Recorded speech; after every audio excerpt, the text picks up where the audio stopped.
Hello students, I hope all are well and safe. Student, our today's class is about grammar worksheet. This is from Nina and the Baby Sparrow, class 3 English. First question, fill in the blanks with suitable describing words. Student, what is meaning of describing? Describing word means that word describes something. Like that, I write here a dash woman, a dash peacock. हम इधर वही word लिखने वाला है जो ये women के बारे में डिस्कस कर रहा है, मतलब डिस्क्राइब कर रहा है. तो इफ वी राइट ये फैट वुमेन, तो ये फैट डिस्क्राइबिंग वर्ड, क्योंकि ये वुमेन जो वुमेन है वो कैसा है वो डिस्कस कर रहा है. देन ये ब्यूटीफुल पीकॉक, ये ब्यूटीफुल पीकॉक. और we can write a pretty peacock, एक ही बात है, वो भी डिस्क्राइबिंग वर्ड है. अगर यहाँ पे फैट के बिना यहाँ पे भी ब्यूटीफुल लिख सकते थे, वो भी डिस्क्राइब कर रहा है, डिस्क्राइबिंग वर्ड होता था. ये रेड रोज, देखो रोज तो डिफरेंस कलर का होता है, लेकिन ज्यादा ज्यादा हम लोग रोज मतलब रेड ही समझते हैं, इसलिए रेड रोज. येलो भी लिख सकते थे, व्हाइट भी लिख सकते थे, कोई प्रॉब्लम नहीं. ये डिस्क्राइबिंग वर्ड है रोज के बारे में. देन ए डैशबोर्ड, देखो ये मेरा व्हाइट बोर्ड है, लेकिन जब बोर्ड के बाद आता है तो हमेशा हम लोग क्या सोचते हैं, ये ब्लैक बोर्ड, लेकिन ग्रीन बोर्ड भी होता है. जो भी लिखोगे ये डिस्क्राइबिंग वर्ड बोर्ड का. देन ए डैश बॉय, यहाँ पे हैप्पी लिख सकते हो, सैड लिख सकते हो, देन इंटेलिजेंट लिख सकते हो, गुड भी लिख सकते हो, सब डिस्क्राइबिंग है. तो हम लिखे हैप्पी, क्योंकि हम सैड नहीं लिख. देन ये डैश मैन, देखो यहाँ पे भी तुम जो भी वर्ड लिखोगे ये मैन के बारे में डिस्क्राइब कर रहा है. तो चलो लिखा ये टॉल मैन. एक्चुअली मैंने इस वर्ड इसलिए लिखा, ये जो Neena and the baby sparrow का जो चैप्टर है उसमें कुछ पिक्चर दिया हुआ है जो ये वर्ड के साथ रिलेटेड है. ठीक है, तो चलो क्वेश्चन नंबर 2 में क्या है देख लेते हैं. देखो स्टूडेंट, यहाँ पे टोटल 5 क्वेश्चन है यार. 5 क्वेश्चन डिफरेंट टाइप्स का है जो तुम्हारा एग्जाम के लिए इंपॉर्टेंट है. ठीक है, क्योंकि तुम्हारा अभी भी फर्स्ट टर्म एग्जाम नहीं हुआ है. तो चलो क्वेश्चन नंबर 2 देख लेते हैं. Question number 2, right the opposite words for the following.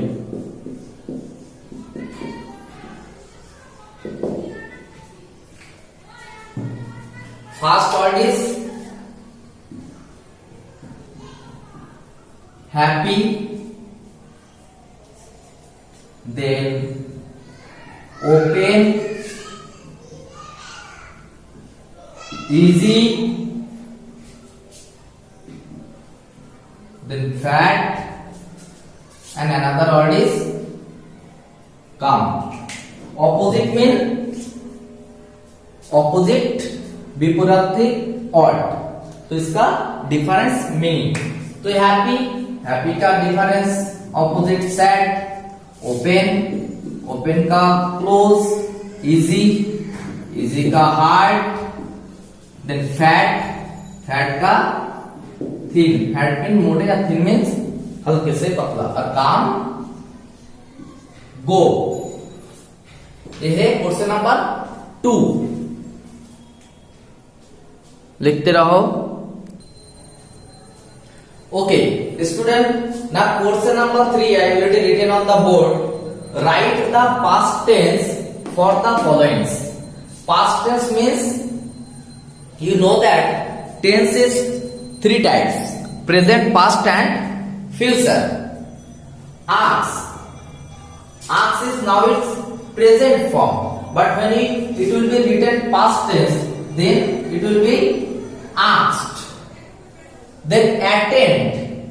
देखो कुछ वर्ड है जिसका लास्ट में ed ऐड करने से वो पास्ट फॉर्म बन जाता है, लेकिन कुछ अलग भी है, वो तुम्हें क्या करना है, रिमेम्बर रखना पड़ेगा कौन सा अलग होता है। लाइक दैट अटेंड, ये देखो ये साफ सिर्फ ed ऐड करने से हो जाएगा, लेकिन गो, व्हेन ये अलग है, ये जो अलग अलग होता है इसको याद रखना है, क्योंकि यही एग्जाम में ज्यादा से ज्यादा आता है। देन देखो रिलैक्स, रिलैक्स ये भी ed ऐड करने से पास्ट फॉर्म बन जाएगा। देन से, ये क्या होगा पता है, से, ये भी इस जैसा अलग है, और एग्जाम में जब क्वेश्चन पेपर सेट होता है तो हमेशा इस तरह से जो अलग होता है वही आता है, लेकिन ये भी आता है लेकिन कम। देखो रिमूव, रिमूव ये क्या होगा बताओ तो, इसको सिर्फ डी लगेगा, क्यों, देखो यहाँ पे ऑलरेडी ये ई है, लेकिन डबल ई मत लगाना, याद रखना। देन देखो फ्रील, फ्रील में क्या होगा, वही दो टी सिर्फ ईडी ऐड होगा। लाइक दैट लुक, लुक में भी उस तरह से ईडी ऐड होगा। इसमें भी सेम, सजेस्ट, सजेस्टेड, सजेस्टेड, इस तरह से मैक्सिमम ईडी ऐड करने से पास्ट फॉर्म बन जाता है, लेकिन तुम्हें से, देन गो, इस तरह से जो वर्ड है उसको ध्यान रखना पड़ेगा, अलग से उसको रिमेम्बर करके रखना पड़ेगा। Okay, we have another question also, that is very important. I hope you note down question number 1, soil rough. अगर तुम नहीं लिख पाया तो इसको वीडियो को दोबारा देख सकते हो, नहीं तो वीडियो को पॉज करके भी ये लिख सकते हो, ठीक है। देखो question number 4, write the plural form. We know that singular और प्लूरल फॉर्म होता है दोनों, ठीक है। सिंगुलर मीन एक और प्लूरल मीन ज्यादा। राइट द प्लूरल फॉर्म, किसका फॉर्म, किसका प्लूरल, उस वर्ड में लिखना है वाला वो, उसका प्लूरल लिखना है, ध्यान देना। पहला वर्ड है child, then baby, bird, sparrow, goods, bird, then sparrow, then goods. देखो इसमें कुछ अलग है, कुछ सीधा है, वो तुम्हें रिमेम्बर करके रखना पड़ेगा और ध्यान से देखना पड़ेगा। जब चाइल्ड होता है तो एक ही होता है, but when you right children तो ये एक से ज्यादा होता है।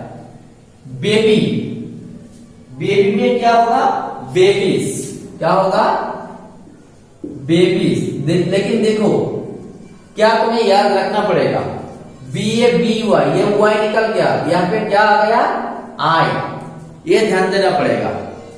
देन बर्ड, ये तो सीधा है, सिर्फ एस लगाने से बर्ड हो जाएगा, एक से ज्यादा। स्पैरो भी उस जैसा ही है, क्योंकि ये एक बर्ड का ही नाम है, ठीक है। एस लगाने से दोनों बन जाएगा।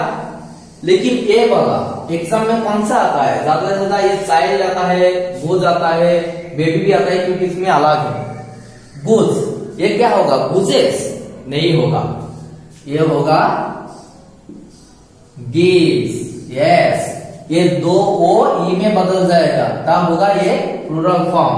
और मैक्सिमम स्टूडेंट यही को गलत लिखते हैं, गुज गुजेज लिख देते हैं, एस लगा देते हैं, नहीं होगा क्या, गुज गिज। ये रिमेम्बर करके रखना पड़ेगा, ठीक है। Then we have another one question that is also very important for your exam. I hope you note down this one also. Actually, I need this all place because our next question is about make sentence. So I will wrap this. Don't worry. अगर नहीं लिख सकते हो तो दोबारा देख सकते हो, नहीं तो धीरे धीरे इसको पॉज करो वीडियो को और देखो। इसको लिखते रहो, मैं धीरे धीरे याद दिखाने वाला हूं। Question number 5, make sentence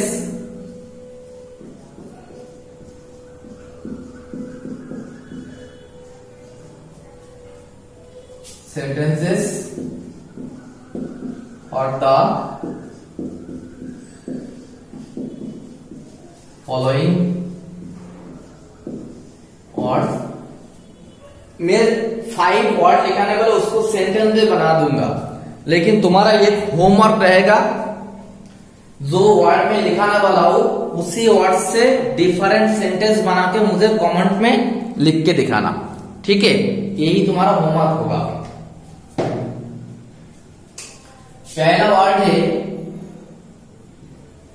lovely, then begin and then upset। upset देखो, मैं ये थ्री वर्ड लिखा है, इसका मैं एक एक सेंटेंस बना देता हूं, लेकिन तुम्हारा क्या क्या काम होगा, इसी वर्ड देके अलग सेंटेंस लिख के मुझे कमेंट में भेज देना। देखो लाभली तो क्या लिख सकते हो, I have a lovely dress। तुम्हारा एक बहुत अच्छा सुंदर एक ड्रेस है, तो लिख सकते हो very simple, you need to write simple sentence, ठीक है। Then we should begin the game. School में गेम चल रहा है लेकिन बहुत देर हो रहा है, मतलब शुरू ही नहीं हो रहा है, तब तुम क्या कह सकते हो, we should begin the game. Begin means start. Then upset, देखो मान लो तुम्हारा रिजल्ट निकल आया लेकिन अच्छा नहीं हुआ, तब तुम अपसेट हो, तुम क्या लिख सकते हो, I am upset, sorry Virat से लिखता हूं, I am upset for my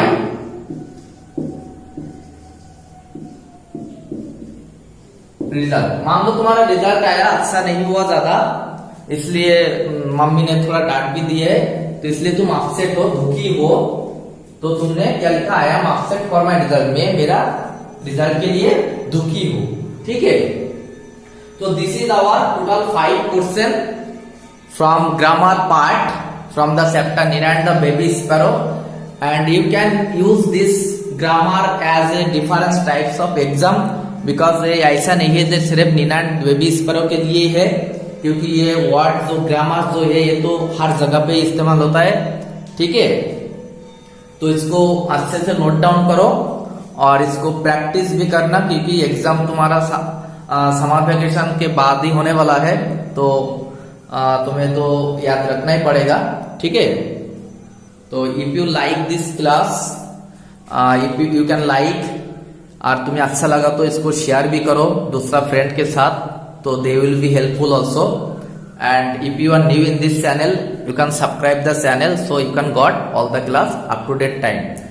सिर्फ यही नहीं है, मैं इसी चैनल से इंग्लिश ग्रामर कंप्यूटर भी पढ़ाता हूँ, तो वो भी क्लास तुम देख सकते हो, प्लेलिस्ट बना हुआ है, वहां जाके कंप्यूटर का क्लास देखो, क्योंकि कंप्यूटर क्लास अभी नहीं हो रहा है ठीक ठाक से। देन इंग्लिश ग्रामर है, ठीक है। तो that's all for today's class. Thank you all of you.